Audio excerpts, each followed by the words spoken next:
समय किसी नदी की जलधारा की तरह आगे बढ़ता है और ऐसा लगता है कि हम समय के साथ बह चले जा रहे हैं, लेकिन समय एक दूसरे तरीके से भी नदी जैसा है। वह अलग अलग जगह पर अलग अलग रफ्तार से बहता है और यही भविष्य की शेर की पूंजी है। ये विचार दिया था सर अल्बर्ट आइंस्टाइन ने 100 साल से भी ज्यादा साल पहले। उन्हें यह बात का अंदाजा था कि कुछ जगह पर वक्त की गति बहुत धीमी हो जाती है और कुछ जगहों पर बहुत ही तेज, और उनकी बात बिल्कुल सही थी। और इसका सबूत है हमारे ठीक ऊपर अंतरिक्ष में। यह है ग्लोबल पोजिशनिंग सिस्टम यानी जीपीएस। कई सारे उपग्रह का वह नेटवर्क जो पृथ्वी के चारों तरफ चक्कर लगाते हैं। उपग्रह ही उपग्रह का रास्ता दिखाते हैं, लेकिन उससे ये भी पता लगता है कि अंतरिक्ष में वक्त की रफ्तार पृथ्वी से कहीं तेज है। हर यान के अंदर एक बेहद सटीक घड़ी लगी हुई है, तब भी वहाँ रोज एक सेकंड के 1 अरब वे से जितनी तेज हो जाती है वो और ज्यादा बड़े नहीं, इसलिए उसे रोज ठीक किया जाता है। आइंस्टाइन को अंदाजा था कि किसी पिंड का असर वक्त पर पड़ता है और वह नदी के धीमे बहाव वाले हिस्से की तरह वक्त की रफ्तार को कम करता है। वह पेड़ जितना भारी होगा वक्त पर खींचाव भी उतना ज्यादा होगा, और ये वह अनोखा सच है जिसके सहारे हम भविष्य में यात्रा कर सकते हैं। मानता हूँ कि इस बात को समझना इतना आसान भी नहीं है। आपको एक आसान उदाहरण के तौर पर समझाता हूँ। ये है गीजा का मशहूर पिरामिड। इसका वजन 4 करोड़ टन से भी ज्यादा है। हर भारी पिंड की तरह ये भी वक्त का रफ्तार कम कर रहा है। यहाँ पर ये असर बहुत कम है। अगर हम इसे काफी बढ़ा दे तो बात आपकी समझ में आ जाएगी। लगेगा यहाँ पर भी वही हो रहा है, ठीक वैसे ही जैसे कहीं जगह पर नदी का बहाव धीमा पड़ जाता है। यहाँ पर वक्त ही कुछ दूसरी जगह के मुकाबले धीरे चल रहा है। ये असर है पिरामिड के भार का। ये बदलाव हमारे लिए काल यात्रा के रास्ते खुलते हैं। अगर हमें काल यात्रा करनी है तो हमें पिरामिड से ज्यादा भारी चीज चाहिए, और मैं जानता हूँ कि वह चीज क्या है। हमारे आकाशगंगा के केंद्र में हमसे करीब 26,000 प्रकाश वर्ष दूर मौजूद है पूरे तारामंडल में सबसे भारी चीज, और वो ढके है गैस के बादलों और तारों से। तो एक बहुत बड़ा ब्लैक होल है जिसका भार 40 लाख सूर्य से भी ज्यादा है। हम उस ब्लैक होल के जितने भी करीब जाएंगे गुरुत्वाकर्षण बल उतना ही ज्यादा होगा। उसके ज्यादा करीब जाने पर तो प्रकाश भी उसका चंगुल से नहीं बच सकता। इस तरह के ब्लैक होल के वजह से समय पर बहुत गहरा असर पड़ता है। ये उसे इतना कम कर देता है कि ब्रह्मांड का कोई और चीज उसे उतना कम नहीं कर सकता, और इससे वह एक कुदरती टाइम मशीन बन जाता है। मैं तो ये सोच रहा हूँ कि किसी दिन कोई अंतरिक्ष यान उसका फायदा उठाने में कामयाब हो गया तो क्या होगा। सबसे पहले तो उस अंतरिक्ष यान को अंदर खींचे जाने से बचना होगा। इसके लिए उन्हें किनारों से गुजरना होगा ताकि वह उसे खींच न पाए। उन्हें सही दिशा और रफ्तार बनाए रखनी होगी, वरना वह बच नहीं पाएंगे। अगर सब कुछ ठीक ठाक रहा तो वह यान उसके करीब परिक्रमा करेगी। वहाँ वह बिल्कुल सुरक्षित होगा। उसकी रफ्तार इतनी होगी कि वह और आगे नहीं गिर पाएगा। उस अभियान पर अगर कोई स्पेस एजेंसी पृथ्वी या उस ब्लैक होल से बहुत दूर कहीं पर नियंत्रण रख रही होगी तो उसे लगेगा कि यान 16 मिनट में एक चक्कर लगा रहा है, लेकिन यान में बैठे हुए वह बहादुर लोग उस विशाल पेन के बेहद करीब होंगे और उनके लिए वक्त की रफ्तार काफी कम होगी। वहाँ पर इसका असर भी पिरामिड या पृथ्वी के कहीं पास होने के मुकाबले कहीं अलग होगा। यान के कर्मी दल के लिए तो वक्त ही कहीं आधा हो जाएगा। अपनी 16 मिनट परिक्रमा के लिए उन्हें सिर्फ 8 मिनट ही महसूस होगी। मान लीजिए कि उस यान में बैठे हुए कर्मी दल ने 5 साल तक परिक्रमा किए, तब दुनिया 10 साल आगे बढ़ चुकी होगी। मतलब यह कि किसी बहुत ही बड़ा ब्लैक होल किसी टाइम मशीन से कम नहीं होती। लेकिन जाहिर है कि ये व्यवहारिक नहीं है, क्योंकि ये हमसे काफी दूर है और ये हमें भविष्य में ज्यादा दूर भी नहीं ले जाएगा। गनीमत है कि हमारे पास काल यात्रा का एक और साधन भी है। उसकी मदद से हम एक असली टाइम मशीन भी बना सकते हैं, लेकिन वह हमारी आखिरी और बेहतरीन उम्मीद है। अब हम जो बात करेंगे वह करना आसान तो बिल्कुल नहीं है, लेकिन हाँ, ऐसा कर पाने का एक साधारण तरीका जरूर है। इसके लिए हमें बहुत तेजी से सफर करना होगा। इसका वजह भी एक ब्रह्मांड का अनोखा तथ्य ही है।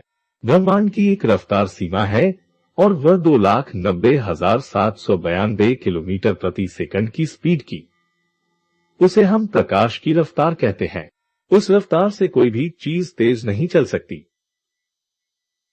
कुछ शायद अजीब लग रही होगी, लेकिन यकीन मानिए ये विज्ञान के सबसे अहम सिद्धांत में से एक है।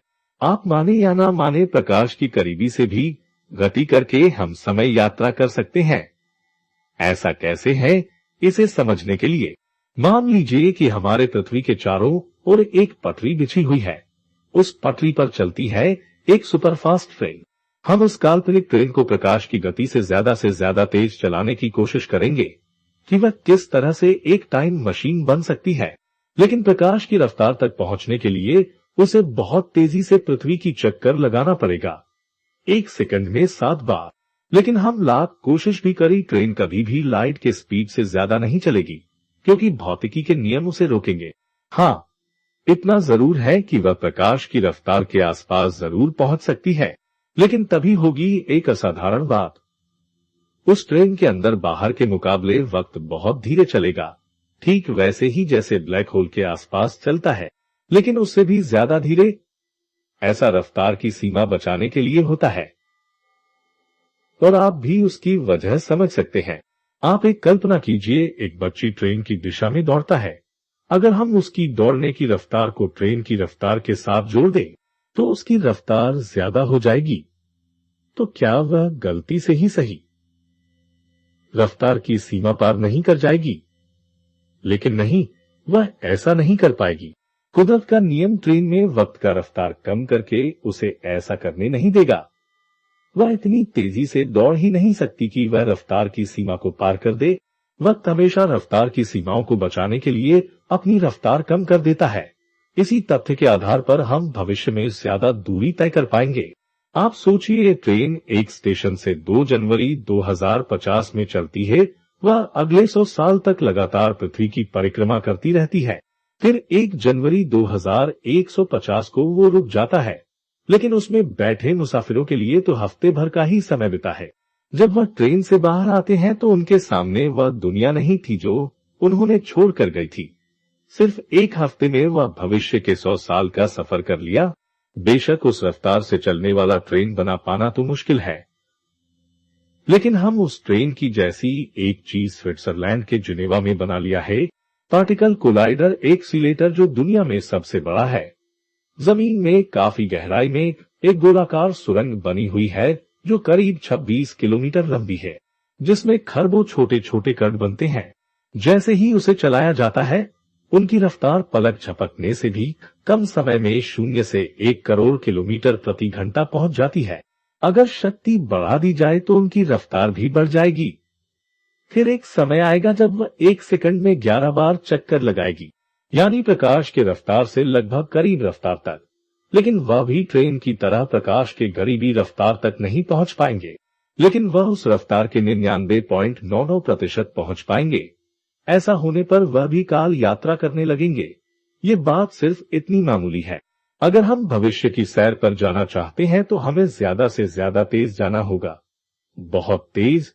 और मुझे लगता है ऐसा करने के लिए अंतरिक्ष में जाना होगा। भविष्य की काल यात्रा के लिए हमें रफ्तार बहुत ज्यादा चाहिए।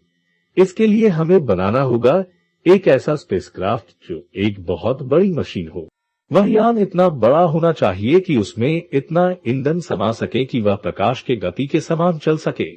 प्रकाश की उस सीमा तक पहुंचने से ही उसे पूरी शक्ति से 6 साल तक चलना पड़ेगा।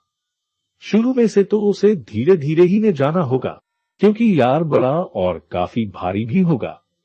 लेकिन बाद में उसकी रफ्तार बढ़ाई जाएगी और वह लंबी दूरी तक जाने लगेगा। सिर्फ हफ्ते भर में वह नेपच्यून तक पहुंच जाएगी। सिर्फ 2 साल तक लगातार चलने से वह प्रकाश की रफ्तार से आधे रफ्तार पाएगा और हमारे सौरमंडल के काफी दूर तक पहुंच जाएगा। अगले 2 साल बाद वह प्रकाश की गति सीमा का 90% पालेगा। फिर वह हमारे सबसे करीबी तारामंडल अल्फा सेंचुरी को पार कर लेगा। उस यान में हर घंटा पृथ्वी के 2 घंटे के बराबर होगा। उसकी हालत भी उस विशाल ब्लैक होल के आसपास परिक्रमा करने वाला यान जैसा ही होगा। और कहानी यही खत्म नहीं होती। अगली 2 साल बाद वह यान प्रकाश की गति से 99% तेज उड़ेगा। उस गति में यान में एक दिन पृथ्वी के 1 साल के साथ समान होगा। तब हमारा वह यान भविष्य में उड़ान भरेगा और हम भी काल यात्री बन सकते हैं।